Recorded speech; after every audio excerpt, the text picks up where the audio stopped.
Hello friends, તો અહીં આપણે સ્ટ્રેસને ઓછું કરવા માટે, માનસિક તાણને દૂર કરવા માટેની બીજી ટેકનિક જેનું નામ છે સેલ્ફ હિપ્નોસિસ.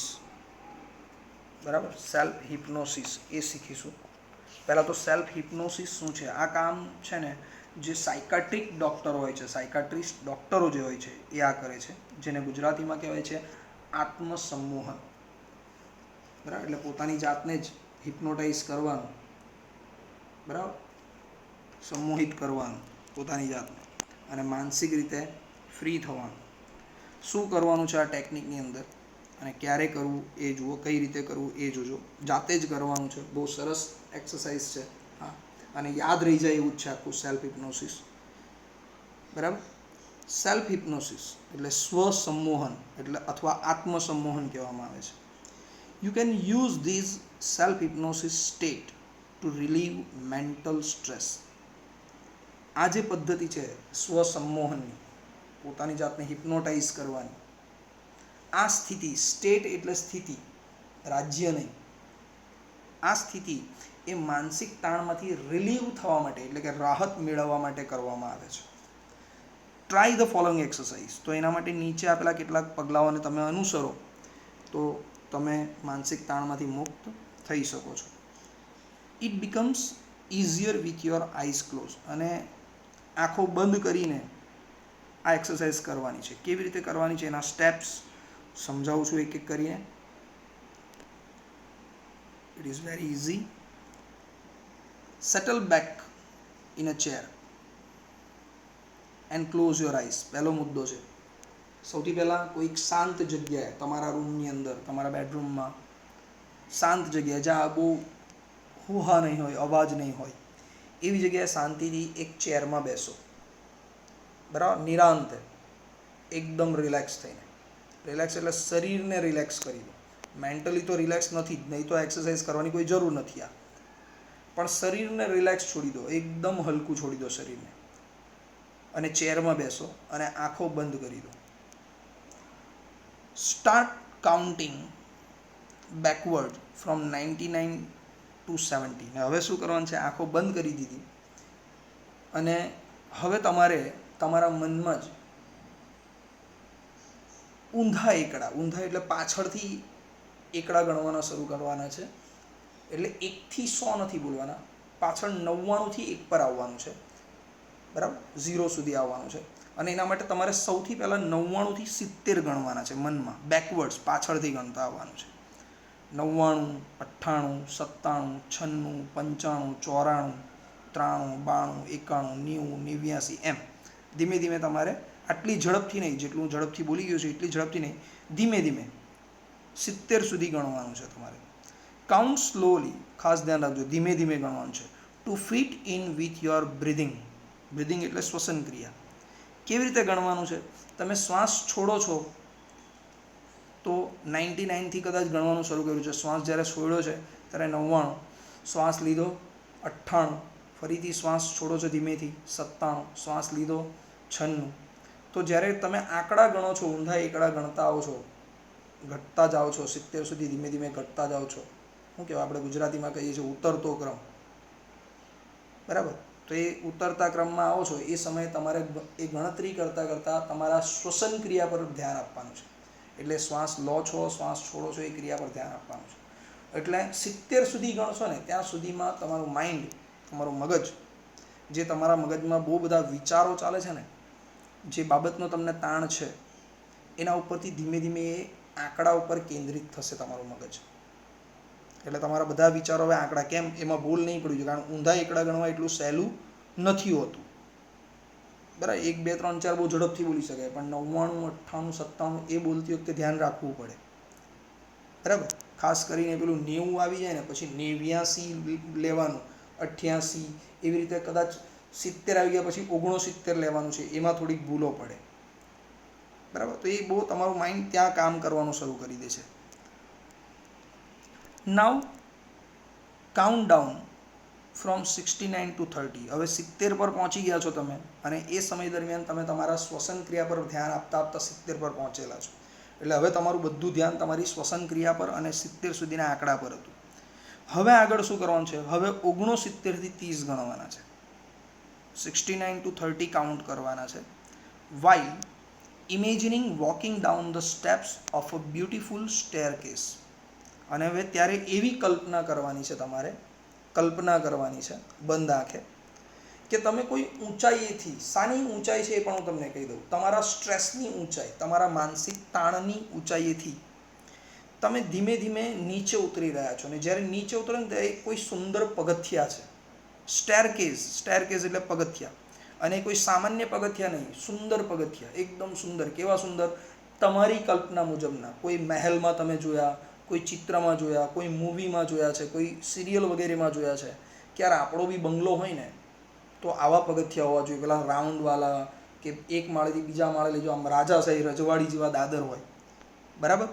એવા સ્ટેપ્સ જે તમને ગમ્યા છે, ક્યારેક કોઈ મૂવીમાં જોયા હોય ને તમને ગમી ગયા કે મારો બંગલો બનાવીશ ને એમાં આવું હોવું જોઈએ, તો એવા પગથિયા ઉપરથી તમે નીચે ઉતરો છો એવી કલ્પના કરવાની છે, બરાબર? Feel your self walking down in time with your breathing.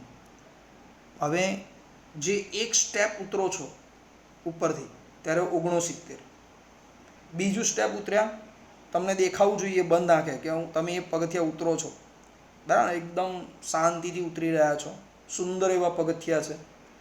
69 પછી બીજા પગથિયા પર 68, એનાથી પછી ત્રીજા પગથિયા પર 67, એનાથી નીચે આગળના પગથિયા પર 66, એનાથી નીચે 65, એમ તમે ધીમે ધીમે નીચે ઉતરો છો. અને એ જ સમય દરમિયાન તમારે તમારી શ્વસન ક્રિયા પર પણ ધ્યાન આપવાનું છે.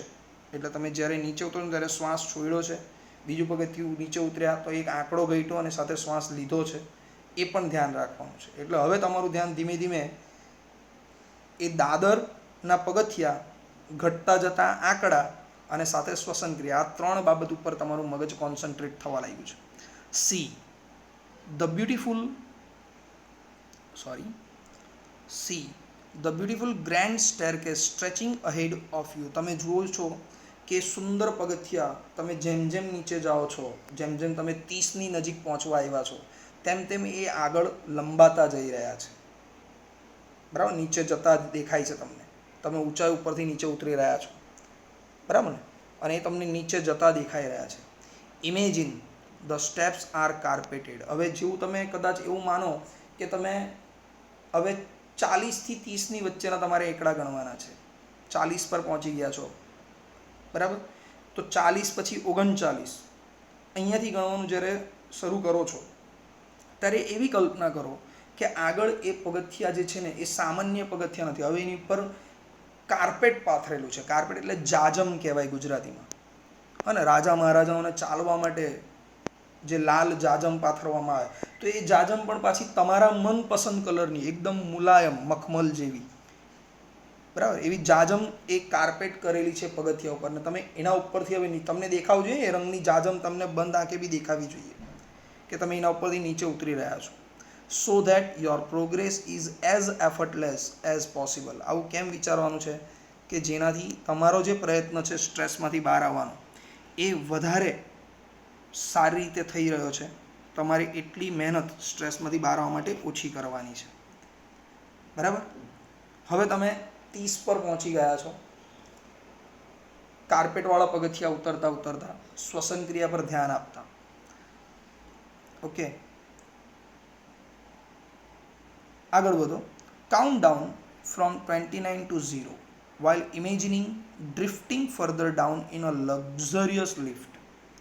હવે 29થી 0 સુધીના જે આંકડા છે એ આંકડા ઉપર જ્યારે તમે આવો છો, એટલે 29થી આગળ જ્યારે ગણવાનું શરૂ કરો છો ત્યારે તમારે શું કલ્પના કરવાની છે? હવે તમે પગથિયા નથી ઉતરી રહ્યા, એની જગ્યાએ કોઈ લિફ્ટમાં છો. લિફ્ટ ડ્રિફ્ટિંગ ફર્ધર, જે શું કરી રહી છે? ડ્રિફ્ટિંગ એટલે આગળ વધી રહી છે, નીચે જાય છે. લિફ્ટમાં તમારે નીચે જવાનું છે.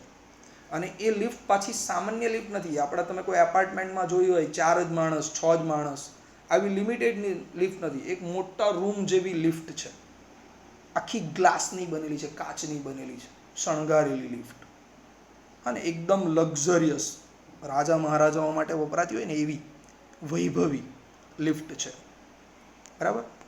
એઝ સામેના પેજ ઉપર જુઓ. બરાબર. પેજ નંબર 29 પર જોઈએ હવે. સામેના પેજ ઉપર ડાબી બાજુ. તો એ લિફ્ટ કેવી છે? As large as a room. કોઈ મોટો વિશાળ રૂમ હોય ને, એ રૂમ જેવી મોટી લિફ્ટ છે, અને એ પણ કાચની બનેલી, ગ્લાસની.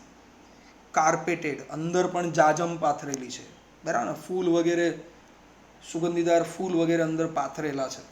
With views of landscapes outside. લેન્ડસ્કેપ્સનો અર્થ થાય છે ભૂમિ દ્રશ્યો. અને તમે લિફ્ટમાં જેમ જેમ ધીમે ધીમે નીચે ઉતરો છો, પેલા આંકડા ગણતા જવાના છે સાથે, 29, 28, 27, એ કાઉન્ટ કરતા જવાનું છે ધીમે ધીમે, શ્વસન ક્રિયાને ધ્યાનમાં લઈને. તો જેમ જેમ એ લિફ્ટ નીચે જતી દેખાય છે, તેમ તેમ તમને બહારની બાજુ સુંદર એવા તમારા મનપસંદ ભૂમિ દ્રશ્યો દેખાઈ રહ્યા છે. એટલે તમને કદાચ ઝરણાઓ જોવાનું ગમે છે, તો એ તમને કોઈ ઊંચા પર્વત ઉપરથી મસ્ત લીલુંછમ વાતાવરણ છે, પર્વતો છે, અને એના ઉપરથી કોઈ સુંદર એવું ઝરણું નીચે આવી રહ્યું છે, ખળખળ કરતું, બરાબર. વૃક્ષોના પાંદડા પવનના કારણે હલતા દેખાવા જોઈએ. જેવું વાતાવરણ તમને ગમે છે, કુદરતી વાતાવરણ, એ તમને ત્યાં દેખાવા જોઈએ. એ દ્રશ્યો તમને દેખાઈ રહ્યા છે. Watch the decreasing numbers along with your breathing. અને તમારી શ્વસન ક્રિયાની સાથે સાથે તમે જે આંકડાઓ ઘટતા જાય છે તમારા, 29, 28, 27, ધીમે ધીમે 0 પાસે પહોંચવા આવ્યા છો તમે, બરાબર, એ પણ તમને દેખાવા જોઈએ. ખ્યાલ આવી ગયો? તો હવે જો આટલું બધું જ્યારે મગજમાં ચાલે છે ને, ત્યારે કઈ બાબતનો આપણો સ્ટ્રેસ હતો ને, એ માઇન્ડમાં આવતી જ નથી, બરાબર. એનો વિચાર આપણા માઇન્ડમાં હજુ નથી. હવે તમે 0 પર પહોંચી ગયા છો. તો હવે આગળનો સ્ટેપ, હવે શું કરવાનું છે? As you arrive at 0. હવે તમે શૂન્ય ઉપર પહોંચી ગયા છો, 0 લેવલ પર આવી ગયા છો. The lift doors open. તમે નીચે પહોંચી ગયા છો, એકદમ તળિયે. અને હવે તમે જે લક્ઝરિયસ લિફ્ટમાં આવતા હતા, એના દરવાજા ખુલે છે. And you enter a room. આ લિફ્ટ ડાયરેક્ટલી તમને ક્યાં લઈ જાય છે? એક ભવ્ય બંગલાની અંદર લઈ જાય છે. અને જેવી લિફ્ટ ખુલે છે, તો એ ભવ્ય બંગલાનું હોલ દેખાય છે તમને, દિવાનખંડ, બરાબર. એનું મોટો હોલ દેખાય છે. That is furnished just as you would like it. આખો રૂમ ફૂલ ફર્નિશ છે, એટલે બધું જ અંદર ફર્નિચર છે. ડાઇનિંગ ટેબલ, સરસ મજાના રજવાડી એવા સોફા, બરાબર. ઉપરના માળે જતા ગોળ પગથિયા, વળાંગાકાર પગથિયા, બરાબર. ટીવી, જેટલી બી તમે ફેસિલિટીઝ, જેટલી બી સુખ સુવિધા, ભૌતિક સુખ સુવિધા તમે વિચારી શકતા હો, બરાબર, એ બધું અંદર છે. હા ને, એકદમ સાગના બનેલું ફર્નિચર છે, વચ્ચે મસ્ત મજાનું મોટું એવું ડાઇનિંગ ટેબલ છે સજાવેલું, ઉપર ગુલદસ્તો છે, ફ્રૂટ્સ મૂકેલા છે, અલગ અલગ ખાવાની વાનગીઓ મૂકી છે, બરાબર. બહુ સરસ મજાનો રૂમ સજાવેલો છે, બરાબર. તમને જેવું ગમે છે ને, બધું જ ફર્નિચર અંદર એવું છે. It was all your favourite things in it. એ રૂમમાં બધી તમારી મનપસંદ વસ્તુઓ છે. ઇવન દિવાલ પર લાગેલી કોઈ ફોટો ફ્રેમ, તો એ પણ તમારી મનપસંદ છે. And it is a totally private. ના, રૂમ સંપૂર્ણપણે તમારું જ છે, અંગત છે. અંદર બીજું કોઈ તમને દેખાવું નહીં જોઈએ, તમે જ છો ત્યાં, બરાબર. Find a comfortable chair in your room. હવે તમને તમારા રૂમની અંદર એક આરામદાયક ખુરશી પણ દેખાય છે, જુઓ, બરાબર. બંધ આંખે જોવાની છે, પેલી આગળ પાછળ એવી થાય ને, એવી આરામદાયક ખુરશી પણ તમને દેખાઈ રહી છે, બરાબર. And settle back in it. તો એ ખુરશીમાં જઈને બેસો, બરાબર, અને રિલેક્સ થાઓ, એકદમ શાંતિથી બેસો ત્યાં. Remain there. આગળનો topic, remain there in your imagination. એ કાલ્પનિક જે રૂમ છે, એ રૂમની અંદર તમને સારું લાગે ને ત્યાં સુધી બેસી રહો, બરાબર. આંખો ખોલવાની નથી, બંધ આંખે ત્યાં બેસી રહો.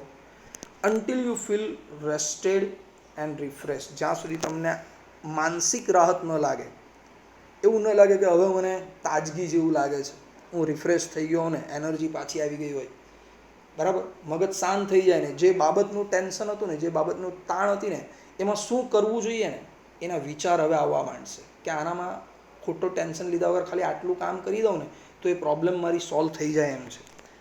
તો ત્યાર પછી then open your eyes again.